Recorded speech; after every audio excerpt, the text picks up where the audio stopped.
아멘.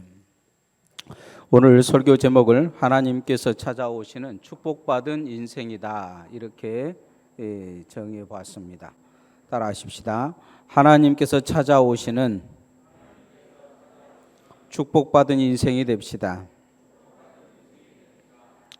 살다 보면 생각과 마음을 바꿀 수 없는 나름대로 마음속에 저 사람은 참 구제불능이다 이렇게 말할 수 있는 사람들을 만나게 됩니다. 제가 요 근래에 본 드라마 중에서 외국 드라마 중에 바이킹이라는 드라마가 있습니다. 이 드라마의 주인공은 가난한 농부로 시작해서 바이킹의 왕이 되는 사람의 이야기입니다. 내용을 쭉 들여다보면 뭔가 추구하는 세계가 있는 것 같은데 그 추구하는 세계를 들여다보면서 계속 생각나는 것은 참 구제불능 인생들이구나. 그렇게 인생의 어떤 잘못된 목적을 통해서 많은 사람들을 괴롭히고 죽이고 약탈하고 사는 인생이 어찌 보면 영웅 같은 인생이요 축복받은 인생으로 살고 있는 그 모습이 구제불능의 어떤 모습을 보여주었습니다. 그런데 이 사람이 자신이 이제 포로로 잡아온 이 카톨릭 수도사를 통해서 하나님을 만나게 됩니다. 하나님을 만났다고 삶이 바뀌냐? 하나도 안 바뀌어요. 그대로 약탈을 하고 또 이제 런던이라는 그런 성을 공격하면서 자기가 죽은 것을 가장해 가지고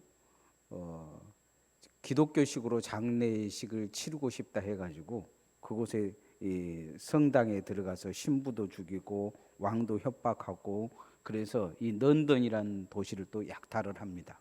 철저히 하나님을 이용해 먹고 사는 것이죠. 그러는 중에 이 사람이 이제 아파서 이제 죽을 위기가 놓이는데 그때 이 환상을 봅니다. 천국 문이 열리는 거예요. 열심히 달려갑니다. 달려가는데 천국 문 앞에 딱 다다랐는데 천국 문이 딱 닫혀버립니다. 그러면서 이 사람의 모습이 그 기억 속에서 자신이 지금까지 죽여왔던 사람들,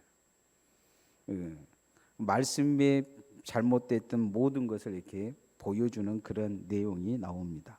드라마이지만 자신이 인생을 어떻게 살아왔는지 얼마나 구제불능인지 그 순간 깨닫는 그런 의미적인 화면들이 이렇게 나타납니다. 그리고 삶이 조금씩 바뀌어가는 것이 이제 드라마 속에서 보입니다. 인생이 하나님 앞에 자신이 구제불능이라는 것을 깨닫는 것이 큰 은혜입니다. 신앙생활을 하면서 나는 참 괜찮은 사람이다. 내 생각은 참 괜찮다. 내 마음은 참 괜찮다. 이렇게 신앙생활하면서 발견한다면 그건 조금 말씀과 많이 떨어진 거죠. 그런 사람은 하나님을 찾을 가능성이 없습니다. 그런데 자신이 죄인 줄 알고 자신이 문제 있는 줄 알고 자신의 생각과 마음의 문제를 발견하고 하나님을 구하는 자는 하나님을 만날 줄 믿습니다. 저는 이 드라마를 보면서 사도 바울이라는 인물이 생각났습니다. 사도 바울은 자신이 믿는 유대교가 최고인 줄 알았습니다. 그래서 그 하나님을 제대로 믿기 위해서 발버둥을 칩니다.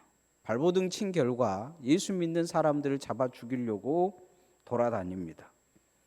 예수님은 그 발버둥 치는 모습, 하나님을 찾는 그 모습, 그것을 발견하시고 그를 만나 주시는 것이죠. 담메색으로 가는 길에 그는 예수님을 환상 중에 봅니다. 그리고 장님이 됩니다. 예수님은 그를 불쌍히 여기셔서 한 종을 통해서 그에게 안수하고 눈에 비닐을 벗겨주시죠. 그때 바울은 그때 깨달은 게 그겁니다. 참 구제불능 인생을 살았구나. 그래서 바울은 자신의 인생에 대해서 늘 이야기할 때 누군가 복음을 전할 때 이 사건을 이야기합니다. 구제불능인 인생을 하나님이 구제해 주셨다는 거죠. 이렇게 변한 바울은 그가 가는 곳마다 지옥 갈 사람들을 천국의 사람으로 인도하고 교회가 없이 무너진 곳에 교회를 세워가고 하나님의 나라를 확장하는 사람이 됩니다. 사도 바울처럼 우리도 과거에는 구제불능 인생이었습니다. 그러나 예수님의 얼굴을 사도 바울이 바라보고 예수님을 만났던 것처럼 우리가 예수 그리스도를 만나고 나서 인생이 바꿔진 것입니다. 우리는 예배를 통해서 날마다 무엇을 경험하고 있는 거냐면 하나님의 얼굴을 경험하고 있습니다. 눈으로 보는 것이 아닌 우리의 믿음으로 하나님을 바라보기 때문입니다. 신앙생활에서 정말 중요한 것은 믿음으로 하나님을 바라보는 것입니다. 그런데 믿음으로 하나님을 바라본다는 것은 내가 마음대로 바라볼 수 있는 게 아닙니다. 하나님의 얼굴이 내게 비춰져야 합니다. 오늘 또 예배 중에 우리는 영적으로 하나님의 얼굴을 구해야 될 줄 믿습니다. 하나님의 얼굴을 구할 때, 하나님의 얼굴에 은혜가 비춰질 때 구제불능 인생이 구제되어지는 것입니다. 그렇게 구제불능 인생이 구제되어지면, 바울이 구제되어지면 교회가 구제되어지고 그 시대의 사람들이 구제되어졌던 것처럼 우리를 통해서 하나님께서 이 시대를 구제하실 줄 믿습니다. 따라합시다. 하나님의 얼굴을 구합시다. 하나님께서 찾아오셔서 축복받은 인생, 하나님의 얼굴을 구하는 인생입니다. 민수기 6장 24절에서 26절에 보면 이런 말씀이 있습니다. 여호와는 내게 복을 주시고 너를 지키시기를 원하며 여호와는 그 얼굴을 내게 비추사 은혜 베푸시기를 원하며 여호와는 그 얼굴을 내게로 향하여 드사 평강 주시기를 원하노라 할지니라 하라 하십니다. 이것은 제사장들에게 백성들을 축복하라는 축복의 말씀입니다. 이 축복의 주된 그 단어가 있어요. 그건 뭐냐면 하나님의 얼굴입니다. 하나님의 얼굴이 비춰지면 은혜를 베푸시고 하나님의 얼굴을 우리에게 향해 주시면 평강이 주어진다는 거죠. 이것이 무엇이냐? 하나님의 복이라는 거예요. 여호와는 내게 복을 주시사 너를 지키시기를 원하며 하면서 그 뒤에 말씀이 이 두 구절이 들어있는 것을 볼 수가 있습니다. 주의 인생이 온전해진다. 그것은 바로 하나님의 지키심과 은혜가 있는 것인데 그것은 무엇을 통해서 주어지는 것이냐? 하나님의 얼굴이 나를 향하고 하나님의 얼굴에 비친 내게 비춰짐을 통해 주어진다. 이렇게 말씀하고 있습니다. 역대하 7장 14절에 보면 겸손히 기도하며 내 얼굴을 찾으면 내가 하늘에서 듣고 그들의 죄를 사하고 그 땅을 고칠 것이다. 하나님의 얼굴을 구하면 그 땅에 질병이 있으면 하나님이 찾아오셔서 고쳐주시고 치료해 주실 거라는 거죠. 코로나 이 시대에 우리가 정말 하나님 앞에 구해야 될 것은 이 시대에 하나님의 얼굴이 우리에게 비춰지고 우리에게 나타나야 될 줄 믿습니다. 내가 예배를 드리러 오는 이것은 아주 중요한 것인데요. 이 예배는 누구를 바라보는 것이냐? 하나님을 바라보는 것입니다. 여러분이 목사를 보고 설교를 듣지만 여러분의 마음은 하나님의 얼굴을 구할 수 있기를 소원합니다. 성경은 하나님의 얼굴이 없는 인생, 하나님의 얼굴이 비춰지지 않는 인생, 하나님의 얼굴이 정말로 그들의 삶에 나타나지 않는 인생은 구제불능이라 말씀하고 있는 거나 다름이 없습니다. 하나님의 얼굴을 바라보지 않는 인생은 하나님이 없다 합니다. 경험하지 않는 인생은 없다고 하죠. 눈으로 보여달라고 합니다. 하나님은 눈으로 볼 수 있는 분이 아닙니다. 하나님은 믿음으로 바라봐야 되는 분입니다. 그래서 믿음이 없는 자, 하나님의 얼굴을 바라보지 못하기 때문에 하나님이 없다 합니다. 오늘 성경은 그렇게 그들의 구제불능이라 말씀합니다. 53편 1절 말씀 한번 같이 읽어보십시다. 시작. 어리석은 자는 그의 마음에 이르기를 하나님이 없다 하도다. 그들은 부패하며 가증한 악을 행하며 선을 행하는 자도 없도다. 하나님 보시기에 정말 구제불능은 뭐냐? 하나님이 없다고 이야기하는 거죠. 대부분의 사람들은 하나님이 없는 이야기를 자신의 경험으로 이야기합니다. 알량한 지식 몇 가지를 가지고 하나님이 있니 없니 이야기할 때가 많습니다. 세상 유명에도 구제불능인 사람들이 있어요. 몽고 반점이 중국집 이름이라고 우기는 사람들. 컴퓨터 바이러스가 다른 사람의 몸에도 옮길 거라고 이야기하는 사람들. 억새가 풀의 이름이라고 이야기하는 사람들. 그런 사람들의 모습을 보면 요즘 이제 기독교 안에도 이런 사람들이 있어요. 백신 접종을 하는데 백신에 무슨 전자칩이 들어있어 가지고 사람을 조종한다고. 기독교인 중에도 이런 사람들이 가끔은 있어요. 머릿속에 이미 잘못된 사상이 깊게 들어가 있어서 구제불능 수준으로 가버린 거죠. 아무리 이야기를 해도 이런 사람들은 바뀌어지지 않아요. 그런데 이 구제불능인 사람들도 하나님은 구제하실 수 있는 줄 믿습니다. 예루살렘 사람들 보기에 바울 사도는 구제불능이었습니다. 도저히 이 사람은 교회에 오면 예수 믿는 사람들 교회에서 안 받아줬어요. 버려버리죠. 그래도 바나바가 저 사람은 그래도 하나님의 일꾼이 될 거다 싶어가지고 데려다가 정말로 하나님의 일꾼을 세웁니다. 그런 바울이 또 구제불능으로 본 사람이 있었어요. 그건 뭐냐면 마가입니다. 마가복음을 쓴 마가죠. 자신이 과거에 구제불능인 걸 잊어버리고 마가도 구제불능이라고 생각하고 마가를 버려버렸어요. 그래서 이 바울과 바나바가 싸우고 서로 성교길이 갈라진 것은 마가 때문인 걸 볼 수가 있습니다. 그런데 하나님은 이 마가도 고치셔서 마가복음을 쓰게 하고 초대교회에 아주 중요한 일꾼으로 세우신 것을 볼 수가 있습니다. 구제불능인 인생에 찾아오시는 하나님, 우리에게도 끊임없이 하나님은 그렇게 우리의 마음의 문을 두드리고 계십니다. 구제불능 인생에 하나님을 만나면 가능한 인생이 됩니다. 축복받은 인생이 됩니다. 하나님이 주목받은 인생, 하나님이 쓰시는 인생이 됩니다. 하늘의 별과 같은 인생이 되어져서 많은 사람을 옳은 길로 인도할 줄 믿습니다. 그래서 우리는 겸손히 하나님 앞에 오면 내가 무엇이 됐다고 생각할 것이 아닌 내 인생의 삶을 뒤돌아보면서 내가 얼마나 구제불능으로 살았는지, 내 안에 얼마나 구제불능인 생각이 가득한지, 내 마음이 얼마나 구제불능인 것처럼 갈갈이 찢어져 있는지를 들여다보고 하나님의 얼굴을 구해야 될 줄 믿습니다.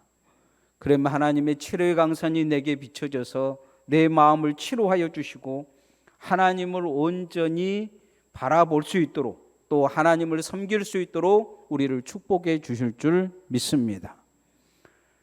우리가 하나님의 얼굴을 구하려고 하면 겸손해져야 합니다. 주님 앞에 내 자신을 겸손히 내려놔야 합니다.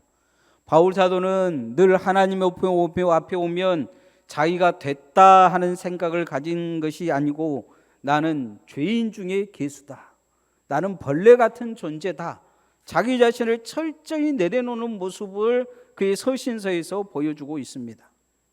겸손히 하나님을 찾는 자 하나님을 만날 줄 믿습니다. 따라합시다. 겸손히 하나님을 찾읍시다. 오늘도 겸손히 하나님을 찾으면 하나님이 나를 만나 주실 줄 믿습니다. 우리가 예배에 나온 주된 이유는 뭡니까? 하나님을 만나기 위한 것입니다. 하나님의 은혜를 입기 위한 것입니다. 하나님이 내게 역사하시고 나를 붙들어 주시기 위한 것입니다. 그래서 주님 앞에 나오면 내 마음이 겸손히 내려놔야 합니다. 내 마음이 겸손할 때 내 죄가 보입니다. 내 마음이 겸손할 때 나의 문제가 보입니다. 내 마음이 겸손할 때 하나님을 구하게 되어 있습니다. 우리가 겸손하지 못하기 때문에 하나님이 내게 역사하시지 않는 것입니다. 어느 점쟁이가 교회에 열심히 나온 것을 보고 사람들은 신기했습니다. 나중에는 재직이 됐어요. 집사님이 된 것입니다. 사람들이 궁금해서 이 점쟁이에게 물었습니다. 어떻게 교회에 나오게 됐습니까? 점쟁이가 교회에 나온 것이 쉬운 것이 아닌데, 그러자 이 점쟁이가 그런 이야기를 합니다. 자기가 점을 봤는데 분명히 망할 사람인데 망하지 않는 사람들이 있더라는 거예요. 이 사람들은 급사마저 죽어야 될 사람인데 죽지 않을 사람들이 있더라는 거죠. 병이 걸려서 죽어야 되는데 병이 걸리지 않는 사람들이 있더라는 거예요. 그들의 공통점이 딱 한 가지가 있었는데 그건 뭐냐? 정말 믿음을 가지고 열심히 사는 사람들이라는 거죠. 그래서 이 점장이는 예수를 믿으면 점도 운명도 사주팔자도 안 통한구나, 이것을 깨달았다는 거예요. 내가 섬기는 신이 가짜고 저들이 섬기는 신이 진짜구나. 내가 진짜 신을 믿어야 되겠다. 운명을 뛰어넘는 신이 있구나. 그래서 자기가 교회로 나왔다고 합니다. 하나님 앞에 부복하는 겸손이 있는 거죠. 어찌 보면 최고의 점쟁이가 다 버리고 예수님을 믿었다는 것은 그가 하나님 앞에 참된 겸손을 가졌다는 것입니다. 우리도 하나님 앞에 그런 겸손이 필요합니다. 사람들이 하나님을 찾지 않는 것은 겸손하지 않기 때문입니다. 사람들이 기도하지 않는 것은 겸손하지 않기 때문입니다. 겸손의 반대는 교만입니다. 알량한 교만이 우리 안에 있습니다. 알량한 교만이 우리를 하나님 앞에 참되게 섬기지 못하게 합니다. 봉사하지 못하게 합니다. 기도하지 못하게 합니다. 어쩐 사람들은 그 알량한 지식이 하나님의 말씀을 가로막을 때가 있습니다. 저 말은 틀린 것이야. 설마 그럴까? 그러나 하나님은 그렇게 말씀하십니다. 아모스서 5장 4절에 너희는 나를 찾으라 그리하면 살리라, 이렇게 말씀합니다. 하나님을 찾는 자, 하나님을 겸손히 바라보는 자, 하나님이 만나 주실 거라는 것입니다. 이사야 55장 6절에서 7절에 너희는 여호와를 만날 때 말만한 때에 찾으라, 가까이 계실 때에 그를 물으리라. 악인은 그 길을, 불의한 자는 그 생각을 버리고 여호와께 돌아오라. 그리하면 그가 공의를 여기시리라. 우리 하나님께 돌아오라. 그가 너그럽게 용서하시리라. 생각을 바꾸라는 것입니다. 그리고 하나님께 돌아오면 하나님이 그의 생각과 마음도 고쳐주시고 삶을 고쳐주실 거라, 이렇게 말씀하고 있는 것을 볼 수가 있습니다. 우리가 겸손히 오늘도 하나님을 찾기를 소원합니다. 여러분, 서울에서 누군가 여러분을 찾고 있다 그러면 궁금해 하실 거예요. 그 사람이 나를 죽일지 어쩔지 모르지만 궁금해 할 거란 말이죠. 그러나 그 사람이 만약에 여러분에게 유산을 남겨준다 그러면 여러분이 찾아 나설 것입니다. 하나님은 어쩌시겠습니까? 하나님도 하나님을 찾는 자를 찾고 계십니다. 세상에는 하나님의 찾는 자가 없다, 오늘 성경에 말씀합니다. 53편 2절 3절 말씀 한번 같이 읽어봅시다. 시작. 하나님이 하늘에서 인생을 굽어 살피사 지각이 있는 자와 하나님을 찾는 자가 있는가 보려 하신즉 각기 물러가 함께 더러운 자가 되고 선을 행하는 자는 없으니 한 사람도 없도다. 하나님이 이렇게 들여다보니까 하나님을 찾는 자가 없다는 거예요. 우리가 신앙생활 하는데 정말 중요한 것은 날마다 하나님을 구하고 하나님을 찾아야 될 줄 믿습니다. 오늘 또 우리가 우리 마음을 어디에다가 둬야 되냐? 하나님을 찾는 데 둬야 됩니다. 말씀하신 하나님, 내게 말씀하여 주옵소서. 말씀하신 하나님, 내 믿음의 눈을 열어 주옵소서. 하나님을 그렇게 겸손히 하나님을 구하는 자, 하나님을 만날 줄 믿습니다. 겸손히 은혜를 구해야 됩니다. 주님, 오늘 저에게 은혜를 주옵소서. 주님, 오늘 저를 만나 주옵소서. 이렇게 겸손히 주님 앞에 오면 마음을 내려놓고 먼저 주님 바라보는 시선을 가지고 주님께 기도하며 주님이 내게 믿음도 주시기를 그렇게 구해야 될 줄 믿습니다. 많은 이적을 본다고 믿음이 생기는 것은 아닙니다. 많은 그런 어떤 역사를 경험한다고 믿음이 생긴 것은 아닙니다. 우리가 뚜렷이 볼 수 있는 그런 모습이 있는데, 출애굽기에 보면 10개의 재앙이, 많은 사람들이 자기들 앞에서 죽어가고 자식들이 죽어가고 자기 자식들만 살아남아 있었고 자기 눈에 홍해가 갈라지고 그 무서운 애굽의 병거들이 홍해에서 몰살당해도 눈앞에서 반석이 터져서 물이 솟고 하늘에서 새벽마다 만나가 내려서 그들을 먹여 살려도 그 추운 밤에 불기둥이 자신들의 난로가 되어져서 정말 따뜻한 그런 밤이 되어줘도 40도 50도 되는 그런 불변 같은 광야에 구름이 천막처럼 쳐져서 시원한 그런 삶을 만들어 줘도 그 사람들은 하나님을 구하지 않았습니다. 구하지 않음을 통해 만나지 못한 것이죠. 날마다 성막 가운데, 그들이 잠자는 가운데 성막이 있고 성막 가운데 불기둥처럼 하나님의 불기둥이 서 있는데도 하나님을 찾지 않습니다. 하나님을 거부합니다. 잠언 8장 17절에 보면 나를 간절히 찾는 자가 나를 만날 것이라 이렇게 말씀합니다. 오늘도 우리는 예배를 드리고 왔지만 출애굽한 백성들처럼 그냥 무의미하게 하나님 앞에 서 있는 줄 모릅니다. 매주 습관적으로 이미 하나님을 구하는 것은 잊어버리고 예배 드리는 것이 믿는 것이요, 그냥 주일날 교회에 와서 하나님 앞에 예배당에 와서 앉아 있는 것이 믿는 것으로 착각할 수 있습니다. 그렇지 않습니다. 하나님을 찾아야 합니다. 하나님을 구해야 합니다. 주님 앞에 오면 우리는 하나님을 찾지 않는 바보 같은 인생임을 인정해야 합니다. 그렇게 겸손히 오늘도 주님을 구하시기를 소원합니다.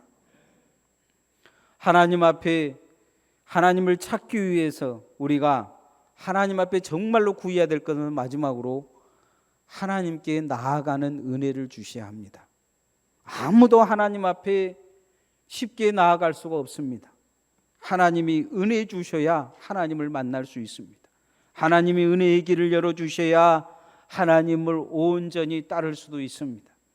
그래서 오늘을 우리에게 우리의 마음에 은혜의 젖줄을 주시기를 구해야 될 줄 믿습니다. 따라합시다. 하나님의 은혜의 젖줄을 구합시다. 어린아이가 배가 고프면 엄마 젖이 물려주기 전까지는 소리지러 오릅니다. 배고프다는 거죠. 다른 걸 다 줘도 필요가 없다는 거예요. 배고프다는 거예요. 젖만 달라는 거 우게 우는 것을 볼 수가 있습니다.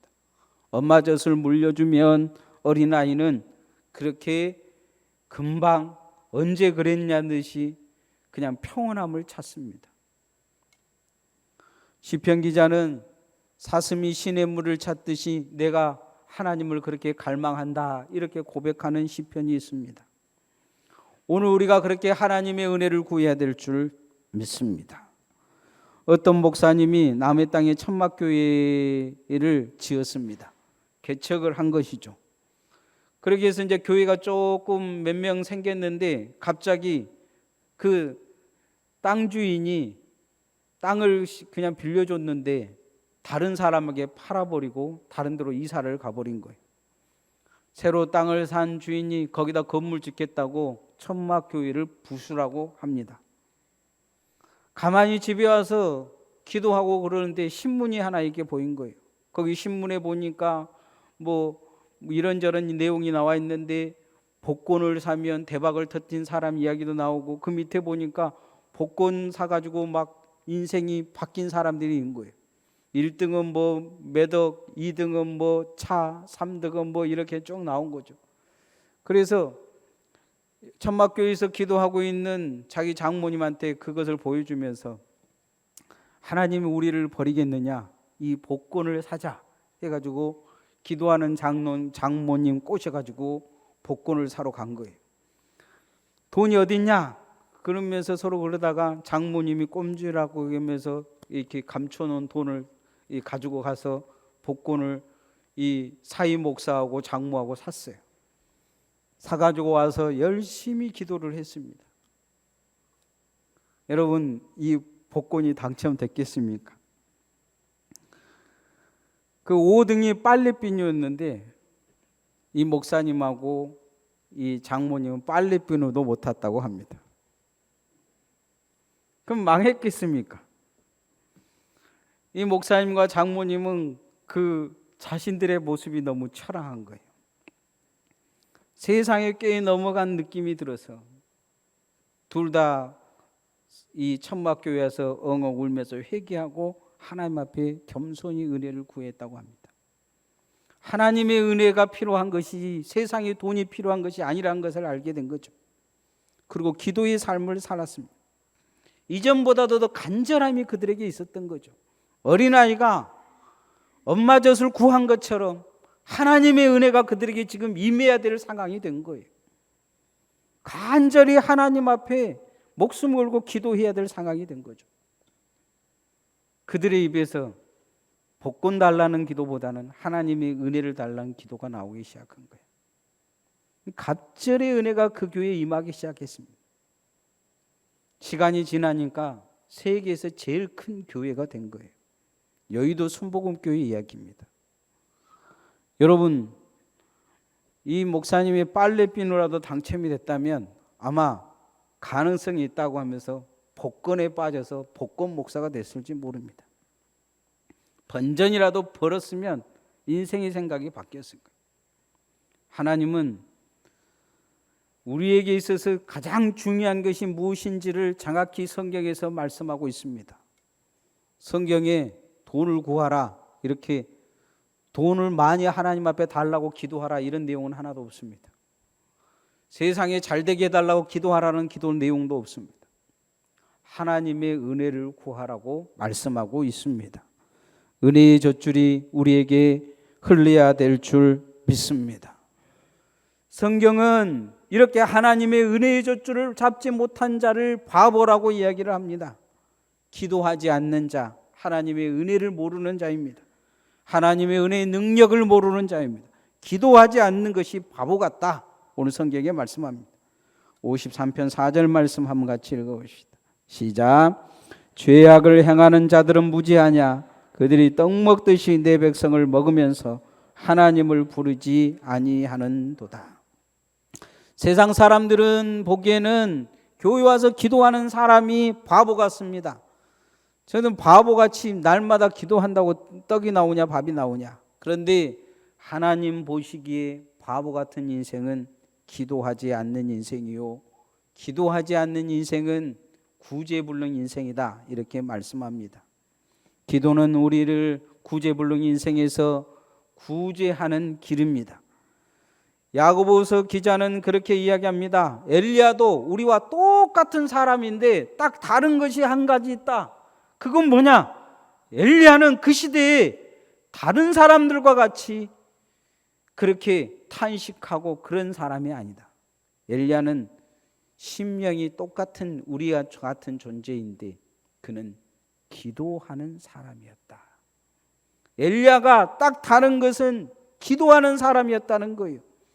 하나님을 구하는 인생, 하나님의 얼굴을 바라보는 인생, 그 인생이 엘리야였다는 것입니다. 기도하는 인생이었기에 하나님이 그의 기도를 들으셨다는 거죠. 은혜의 젖줄에 갈급한 인생이었기 때문에 하나님이 그의 기도를 들으셨다는 것입니다. 야고보서 4장 2절에 너희가 얻지 못하면 구하지 아니함이다, 이렇게 단정적으로 말씀하고 있습니다. 기도하지 않는 인생, 예수 믿고도 기도하지 않는 인생, 하나님을 의지한다고 하면서도 기도하지 않는 인생, 그 인생처럼 바보 같은 인생이 없습니다. 그래서 오늘 우리는 바보같이 살았다는 것을 기억하고 주님을 구하고 다시 해제된 무릎을 주님 앞에 꿇고 기도하는 종들 되어지기를 소원합니다.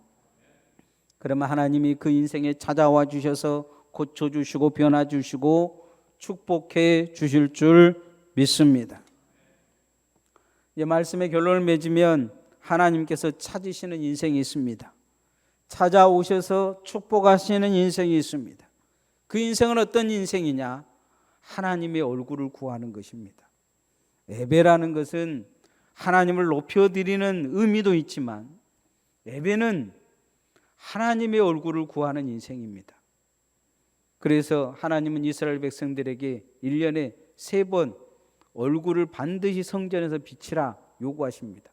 멀리 있는 사람들, 성전에 오지 못할 사람들도 1년에 3번은 얼굴을 보이라는 거죠.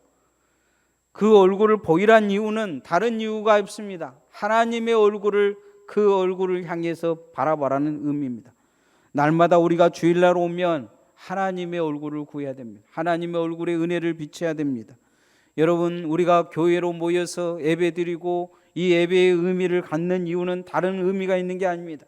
하나님의 은혜가 하나님의 얼굴이 여러분에 비춰지면 여러분을 하나님이 지켜주시고 평강 주실 줄 믿습니다. 복이 여러분의 삶에, 하나님의 은혜의 복이 여러분의 삶에 주어질 줄 믿습니다. 그래서 하나님 앞에 우리는 겸손해야 합니다. 겸손히 하나님을 찾아야 됩니다. 주님 앞에 오면 겸손히 내 자신을 내려놓고 내 마음을 바꾸고 내 생각을 바꿔달라고 기도해야 될 줄 믿습니다. 마지막으로 정말 어린아이가 바보같이 엄마의 젖을 구한 것처럼 우리가 주님의 은혜를 구하면 하나님이 내게 찾아오실 줄 믿습니다. 어린아이의 울음소리를 듣고 엄마가 모든 일을 멈추고 아이에게 찾아오듯이 여러분의 삶에 하나님의 은혜를 구하는 그 사람에게 하나님이 찾아오셔서 그 인생의 피로를 채우시고 축복하실 줄 믿습니다. 찬양하십시다.